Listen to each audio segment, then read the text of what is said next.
కృష్ణమ్మ సోయగం ప్రకృతి అందాలకే కాదు ఆధ్యాత్మికతకు ఆ ప్రాంతం నిలయం. ఎంతో ఘన చరిత్ర గల ఆలయం ఆ ప్రాంతం సొంతం. శ్రీరాముడు శ్రీకృష్ణుడు దర్శించుకున్న పవిత్ర పుణ్యక్షేత్రం. చరిత్ర ఇంత గొప్పగా ఉన్నా అభివృద్ధికి ఆమడ దూరంలో ఉంది ఆ పుణ్యక్షేత్రం. రెండు తెలుగు రాష్ట్రాల వారధిగా ఉంటుంది ఏలేశ్వరం ప్రముఖ పుణ్యక్షేత్రం. ఆలయాన్ని అభివృద్ధి చేయాలనే డిమాండ్ స్థానికులు భక్తుల నుంచి వినబడుతోంది. కృష్ణానది తీరాన ఉన్న ఆ ప్రాంతాన్ని టూరిస్టు స్పాట్ గా తీర్చిదిద్దాలని డిమాండ్ సైతం వ్యక్తమవుతోంది. ఫుల్ డీటెయిల్స్ మా ప్రతినిధి కిరణ్ అందిస్తారు.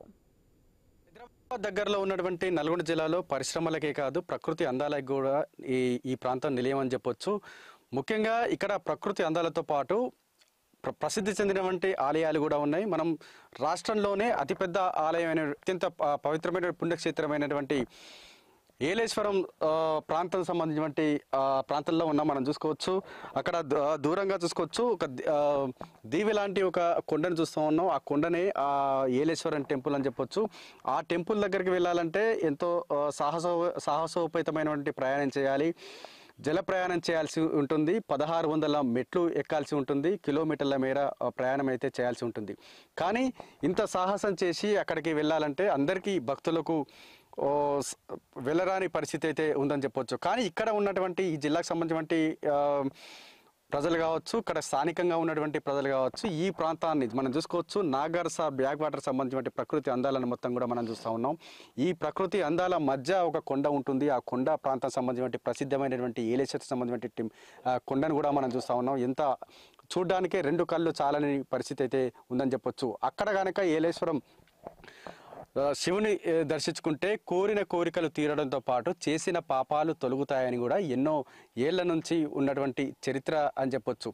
ఇక్కడ ఈ ఏలేశ్వరం టెంపుల్ సంబంధించి శ్రీశైలం కన్నా ఇక్కడ ఈ ఏలేశ్వరం టెంపుల్కే ఘనమైనటువంటి చరిత్ర ఉందని కూడా ఇక్కడ స్థానికులు చెప్తా ఉన్నారు.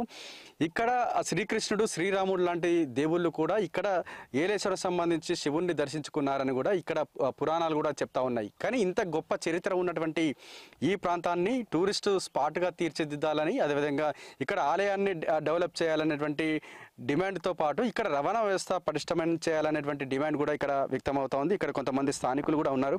అలా చెప్పండి, ఈ ఆలయం చరిత్ర ఏంది, అసలు ఇక్కడ ఆలయం డెవలప్ కావడానికి ఎటువంటి డెవలప్ కావాలనుకుంటున్నారు? ఇది నల్గొండ జిల్లా దేవరకొండ నియోజకవర్గం చెన్నంపేట మండల్ కంబాలపల్లి గ్రామ పంచాయతీ. ప్రజెంట్ పురాణ కాలంలో అది ఏలేశ్వరం, ఆ గుట్ట ఏలేశ్వరంలో ఉన్నది. దానికి పెద్ద చరిత్ర ఉన్నది. అది 1000 ఎకరాల విస్తీర్ణంలో కలిగిన గుట్ట. అది బొంగరం టైపున ఉన్నది. కింద బొంగరం టైపు ఉంటుంది, పైన సింహం పండుకున్నట్టు ఉంటుంది గుట్ట. దాని మీద స్వయంభు మల్లికార్జున స్వామి ఉన్నాడు. కింది భాగంలో పార్వతీదేవి ఆలయం ఉంది. కింద గంగా నది ఉన్నది. ఈ కృష్ణానదిలో మొత్తం కూడా స్నానం చేసి ఆ గుట్ట ఎక్కి దేవుని దర్శించుకుంటే అనుకున్న కోరికలు తీరుతాయని మన పెద్దవాళ్ళందరూ కూడా చెప్పేవారు. దాని గురించే ఉండాల్సినవి మొత్తం చెన్నంపేట మండల్ కంబాలపల్లి గ్రామ పంచాయతీ ఏలేశ్వరం కొండ దగ్గర ఉందని, కోటి లింగాలు గల్లదే ఏలేశ్వరం అని పురాణాలు చెబుతున్నాయి. దాని ఇప్పుడు పోయిన గవర్నమెంట్లో ఎమ్మెల్యే రవీంద్ర కుమార్ దేవరకొండకుండే వారు కూడా వచ్చి శివలింగాన్ని దర్శనం చేసుకున్నాడు. అప్పుడున్న మంత్రి జగదీశ్వర్ రెడ్డి గారు చెప్పి దీన్ని పర్యాటక కేంద్రంగా ప్రకటించాలి, అందరం చెయ్యాలి అని వారు కూడా అన్నారు. అన్న మాటలన్నీ నీళ్ళల్లో మునిగిపోయినాయి. ఇప్పుడు కాంగ్రెస్ గవర్నమెంట్ వచ్చిన తర్వాత శాసనసభ్యుడు బాలునాయక్ గారు ఉన్నారు. వారికి కూడా చెప్పినాం, ఏలేశ్వరానికి పెద్ద చరిత్ర ఉన్నది. ఎప్పుడు శివరాత్రికి కానీ తర్వాత ఏకాదశికి కానీ ఆంధ్ర నుంచి లాంచీలు వస్తున్నాయి, లక్షల మంది భక్తులు వస్తున్నారు. కానీ మనం ఎందుకు పోవట్లేదు? కంబాలపల్లి నుంచి కృష్ణానది ఒడ్డుకు ఫారెస్ట్ వాళ్ళు రోడ్ వేసినారు. అక్కడ దాకా కార్లు పోతున్నాయి, ఇక్కడ లాంచీలు ఉన్నాయి. గుట్టను దర్శనం చేసుకోవచ్చు. నేరుగా మన మంత్రులకు చెప్పి ఆ గుట్టకు రోడ్లు వేయించి డెవలప్ చేసి ఒక లాంచీ పాయింట్ పెట్టి శివలింగాన్ని దర్శనం చేసుకుంటే బాగుంటుందన్న 1964లో లేచిన విలేజ్ ఏలేశ్వరం. ఏలేశ్వరం నుంచి లేసే మనం కంబాలపల్లిలో కట్టుకుంటున్నాం. నేను ఈ ఊళ్ళో పుట్టినవాడిని కాబట్టి నేను ప్రతి మంత్రి గారికి కానీ మా ఎమ్మెల్యేలకు కానీ నేను కోరేది ఏంటంటే ఇప్పటికైనా గవర్నమెంట్ పట్టించుకొని ఒక పర్యాటక కేంద్రంగా ఏలేశ్వరాన్ని డెవలప్ చేస్తే బాగుంటుందనేది ఈ గ్రామంలో పుట్టిన వారందరు కానీ చెన్నంపేట మండలంలో ఉన్న వారందరూ కూడా అభిప్రాయం. అది ఖచ్చితంగా కావాలని మా ఎమ్మెల్యే బాలు నాయక్ గారిని ఇదివరకే కోరినాం.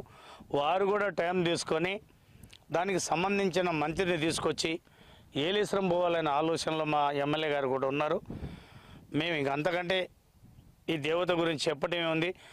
ఈ అందాలు అవుపడుతున్నాయి, కృష్ణా నది అవుపడుతుంది, ఆ గుట్ట అవుపడుతుంది. దాన్ని అందరికీ తెలియపరచాలని నమస్కారం పెడుతూ సెలవు తీసుకుంటాం. చూసుకోవచ్చు మనం ఏపీ తెలంగాణ రాష్ట్ర సరిహద్దులోని సంబంధించి కృష్ణానది మధ్యలో ఉంటుంది ఏలేశ్వరం సంబంధించినటువంటి ఈ కొండ అని చెప్పొచ్చు. ప్రస్తుతం అయితే ఏపీ ప్రాంతం నుంచి ఈ ప్రాంతానికి మాత్రమే ఏలేశ్వరం ప్రాంతానికి మాత్రమే కొంత రవాణా వ్యవస్థ ఉందని, ఇక్కడ తెలంగాణ ప్రాంతానికి సంబంధించి రవాణా వ్యవస్థ సరిగా లేదనేటువంటి అభిప్రాయం అయితే ఇక్కడ స్థానికులు అయితే వ్యక్తం చేస్తూ ఉన్నారు. ఇక్కడ ఈ ప్రాంతాన్ని మొత్తం చూసుకోవచ్చు. మానసిక ప్రశాంతతతో పాటు ఇక్కడ ఏలేశ్వరం సంబంధించిన శివలింగాన్ని కనుక దర్శించుకున్నట్లయితే కోరిన కోరికలు తీరుతాయనేటువంటి అభిప్రాయం కూడా ఇక్కడ స్థానికులు వ్యక్తం చేస్తూ ఉన్నారు. ఇప్పటికైనా తెలంగాణ ప్రభుత్వం స్పందించి ఇక్కడ నుంచి రవాణా వ్యవస్థను